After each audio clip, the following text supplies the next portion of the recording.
ಆವಾಗ ನಾನು D L ತರಕ್ಕಂತ ಹೋಗೋಣ, ಸರ್ ಕುತ್ಕೊಂಡು ಹೇಳಿದ್ರು, ನೋಡಮ್ಮ ಇವಾಗ ನೀನು ಡ್ರೈವಿಂಗ್ ಕಲ್ತ್ಕೊಂಡಿದ್ಯಾ, ಮುಂದೆ ಏನು ಮಾಡ್ತೀನಿ? ನಾನು ಸರ್ ನಾನು ಏನು ಮಾಡೋಕ್ಕಾಗಲ್ಲ, ನನ್ನ ಹತ್ರ ದುಡ್ಡಿಲ್ಲ ನಾನು ಕಾರ್ ತೊಗೊಂಡು ಓಡ್ಸೋಕ್ಕೆ. ಇಲ್ಲ ಸರ್ ನಾನು ಕಲೆಕ್ಷನ್ ಮಾಡ್ತೀನಿ, ನಿನ್ಗೆ ಇನ್ನೂ ಒಂದು ಅವಕಾಶ ಕೊಡ್ತೀನಿ, ನೀನು ಮಾಡ್ತೀಯನ ಅಂತ ಕೇಳಿದ್ರು. ಏನು ಸರ್ ಅಂತ ಹೇಳಿದ್ರೆ, ನಿನ್ಗೆ ಆಟೋ ಕೊಡ್ತೀನಿ, ಆಟೋ ಓಡಿಸ್ತೀಯ ಅಂತ ಕೇಳಿದ್ರು.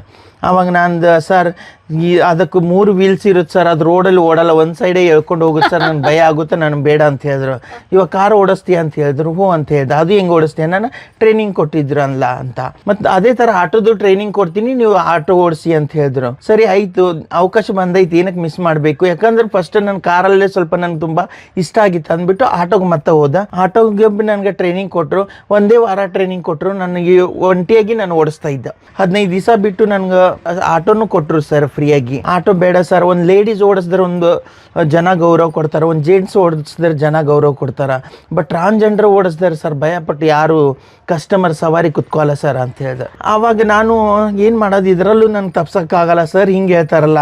ಸರಿ ಆಯಿತು ಸರ್, ನೀವು ಸ್ಯಾಲ್ರಿ ಕೊಡ್ತೀರಾ ಅಂದರೆ ನಾನು ಮಾಡ್ತೀನಿ ಅಂದ್ಬಿಟ್ಟು ಆಟೋ ಕೊಟ್ಟರು. ಆಟೋ ತೊಗೊಂಡು ನಾನು ರೋಡ್ಗೆ ಸ್ಟಾರ್ಟ್ ಮಾಡಿದೆ ಜರ್ನಿ ನಂದು ಡ್ರೈವಿಂಗ್ದು. ಆವಾಗ ನಾನು ರೋಡಲ್ಲಿ ಹೋಗ್ತಾ ತುಂಬ ಜನ ಆಶ್ಚರ್ಯ ಪಡ್ತಾಯಿದ್ರು, ಏನು ಇವರು ಆಟೋ ಓಡಿಸ್ತಾ ಇದ್ದಾರಲ್ಲ.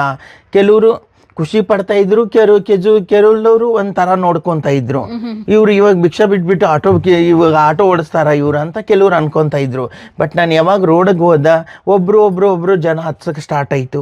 ಆವಾಗ ನನಗೆ ಸ್ವಲ್ಪ ನಂಬಿಕೆ ಬಂತು, ನಾನು ಡ್ರೈವ್ ಮಾಡ್ಬೋದು, ನಾನು ಇದರಲ್ಲಿ ಸಂಪಾದನೆ ಮಾಡ್ಬೋದು. ಯಾಕಂದ್ರೆ ಜನ ನನಗೆ ರೆಸ್ಪಾನ್ಸ್ ಕೊಡ್ತಾ ಇದ್ದಾರೆ, ರೋಡಲ್ಲಿ ನನ್ನ ಕಸ್ಟಮರ್ ಸಿಗ್ತಾ ಇದ್ರು. ಚೆನ್ನಾಗಿ ನಾನು ದುಡಿಮೆ ಮಾಡೋಕ್ಕೆ ಸ್ಟಾರ್ಟ್ ಮಾಡ್ದೆ.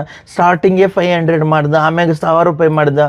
ಈ ಥರ ಮಾಡ್ತಾ ನಂದು ಡೈಲಿ ನಾನು 1000, 1500, ಯಾವಾಗ 2000 ಈ ತರ ನಾನು ಸಂಪಾದನೆ ಮಾಡ್ತಾ ಇರ್ತೀನಿ.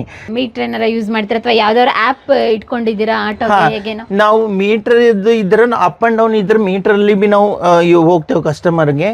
ಮತ್ತೆ ನಾವು ನಮ್ಮ ಯಾತ್ರಿ, ರ್ಯಾಪಿಡೋ ಈ ತರ ಆಪ್ ಆನ್ಲೈನ್ ಇದೆ, ಆನ್ಲೈನೇ ನಾವು ಓಡಿಸೋದು. ಆನ್ಲೈನ್ ಎಲ್ಲ ಕಲ್ತ್ಕೊಂಡಿದ್ದೀರಾ ಓದೋದಕ್ಕೆಲ್ಲ ಬರೆಯೋದಕ್ಕೆಲ್ಲ?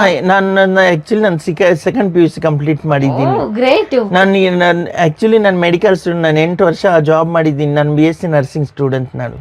ವಾವ್, ನಿಜವಾಗ್ಲೂ ಗ್ರೇಟ್. ಅದೆಲ್ಲ ಬಿಟ್ಟು ಇವಾಗ ಇದು ಬಂದಿದ್ದೀರಾ. ಬಟ್ ನಾನು ಫ್ಯಾಮಿಲಿ ಬಿಟ್ಟು ಬರೋಳಾಗ ನಾನು ಯಾವ ಡಾಕ್ಯುಮೆಂಟ್ಸ್ ತಂದಿಲ್ಲ, ನನ್ನ ಫ್ಯಾಮಿಲಿ ನನಗೆ ಎಕ್ಸೆಪ್ಟ್ ಮಾಡಿಲ್ಲ ಅಂದ್ಬಿಟ್ಟು ಬೆಂಗಳೂರಲ್ಲಿ ತುಂಬ ಜಾಗದಲ್ಲಿ ನಾನು ಹಾಸ್ಪಿಟಲಲ್ಲಿ ಜಾಬ್ ಟ್ರೈ ಮಾಡ್ದೆ. ಬಟ್ ವೇಕೆನ್ಸಿ ಇದೆ ಅಂತ ಹೇಳ್ತಾಯಿದ್ರು. ಯಾವಾಗ ನಾನು ಇಂಟರ್ವ್ಯೂಗೆ ಹೋದ್ರೆ ವೇಕೆನ್ಸಿ ಇಲ್ಲ ಅಂತ ಹೇಳ್ತಾರೆ, ಆ ಥರ ರಿಜೆಕ್ಟ್ ಮಾಡ್ತಾಯಿದ್ರು. ಆಮೇಲೆ ನಾನು ಬೇಜಾರಾಗೋಯ್ತು, ಇಷ್ಟು ಓದಿ ಬಿ ನಾನು ಈ ರೋಡಲ್ಲಿ ಭಿಕ್ಷೆ ಬಿಡಬೇಕಲ್ಲ ಅಂತ ನನಗೆ ಬೇಜಾರಾಗ್ತಾಯಿತ್ತು. ಆಮೇಲೆ ಒಂದು ನೆಟ್ವರ್ಕ್ ಮಾರ್ಕೆಟಿಂಗ್ ಕಂಪನಿಯಲ್ಲಿ ಸಮೇತ 3 ವರ್ಷ ನಾನು ಕೆಲಸ ಮಾಡಿದೆ.